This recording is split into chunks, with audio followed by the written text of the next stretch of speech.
the key to making your team more successful isn't just about getting things done? What if it's more about how you show up for your people? I know this sounds a bit different, but if you've been hanging out with me for a while, then you know that the topic of empathy has surfaced in a couple of our conversations. Empathy at its core is about truly understanding people and making them feel seen and heard, which is an idea you will hear over and over again on this channel because it is a fundamental element of being a great leader. But I totally understand that it is not always easy to practice, especially for those of us who feel like we're juggling a million things at once. So today I want to talk to you about why empathy can be such a game changer in your leadership and how it can actually make your work environment better and help you reach your goals in the process. Welcome to the Unapologetically Authentic Leadership channel. My name is Brooke Bernard and I am a transformational leadership coach. I help my clients reach their goals by becoming the best version of themselves. And if you are interested in working together, you can find my contact information in the description box below. Let's get into the video.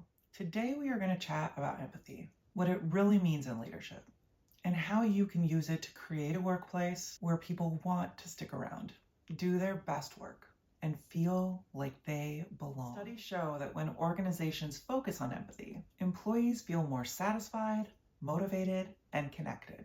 Think about it. When people feel understood and supported, they are more likely to do their best work and stick around longer. And who doesn't want to retain the talent that they've helped recruit and develop? Sounds like a win-win, right? Empathy is not about being soft or always agreeing with everyone. It's about being present, really tuning in to what your team needs and showing them you care. It's about taking a step back and considering their point of view, especially when things are tough. When you understand what people are feeling and what they're going through, it makes them feel safe and like they matter. And before we move on to the next point, if you are enjoying this video, please give it a thumbs up. It really helps me out. And if you're really enjoying it and you think you want to see more, please subscribe. Take a moment and ring that notification bell so you can see my content as soon as it posts. Your goal should be to understand your employees, understand the team you lead. What do they need? What do they care about? And where are they at in their life? This is where individualizing your supervisory approach, your management style, is key. As leaders, we all need to meet our people where they're at. And I understand that there's this idea out there about empathy that it is synonymous with weakness, which makes some of us nervous to practice it. And I get it. Being a leader can make us feel like we need to project strength. And sometimes showing vulnerability can make you feel like others might perceive that as weakness. But here's what I've learned from my own experience. Vulnerability is not a weakness. It is a connector. It is a thing that makes you human, that makes you relatable, approachable, because you're not just a suit, you're actually a person. And when you're honest and open with your team, it builds that trust and loyalty in a way that just telling people what to do never will. And let's get back to that we have a million things to do moment. That excuse of we are just too busy, that we don't have the time. Believe me, I know how easy it is to get caught up in our endless to-do lists. But here's the truth. Making time for your team isn't just a nice gesture. It's an investment.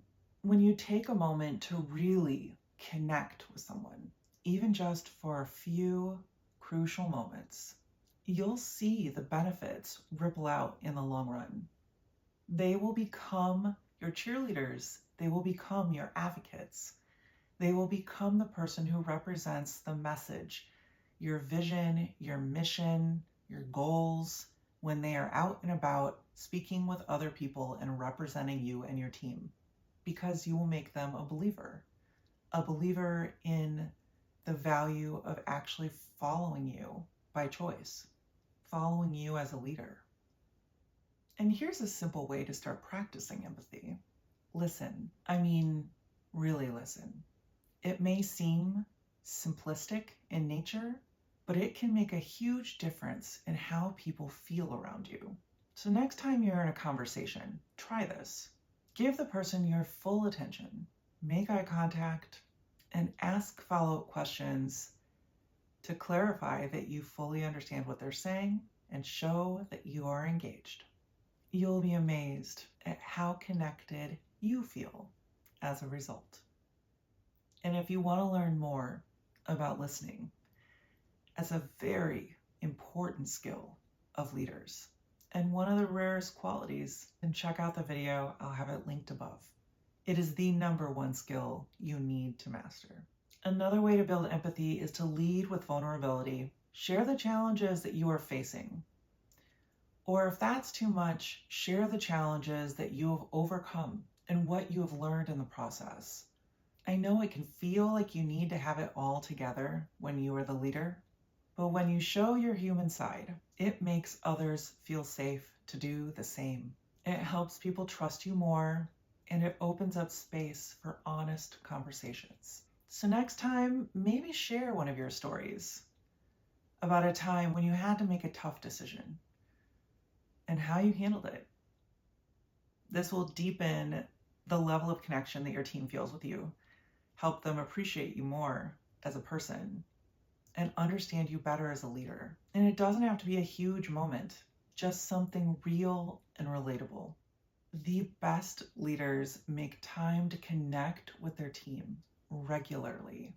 Whether it's a casual check-in or a quick chat after a meeting, those moments are powerful.